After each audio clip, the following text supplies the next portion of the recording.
Police అధికారులు నాకు చెప్పలేదు, నన్ను పిలవలేదు, నేను చెప్తే వెళ్ళిపోయేటోడిని.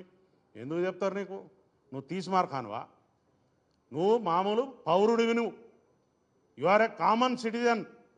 నీకు సిటిజన్షిప్ ఇక్కడ ఉందో లేదో కూడా తెలియదు. నీ ఆధార్ కార్డు ఎక్కడ ఉందో మాకు తెలియదు. ఫస్ట్ ఆంధ్రాలో ఉందా, తెలంగాణలో ఉందా? ముందు అది డిక్లేర్ చేయి మాకు. ఏంటి ఈ వ్యవస్థ ఏంది? నువ్వు చేసే కథ ఏంది? మా యొక్క అసెంబ్లీ సమావేశాలు నడుస్తున్నాయి, అక్కడ బ్రహ్మాండమైనటువంటి పైసలు, ప్రజల పైసలతో చర్చలు నడుస్తున్నాయి. నీ రామాయణమేంద్రా బాబు మాది ఇక్కడ? ఇది ఏంటిది? ఇక్కడ గంట సమయం, it is a valuable time. ఒక నిమిషానికి 2 లక్షలు 3 లక్షలు ఖర్చు అవుతాయి. గంట సమయం పోయింది మా అసెంబ్లీ. ఏమంటావు? అసలు నీ గురించి మేమెందుకు ఇక్కడ బాధపడాలి?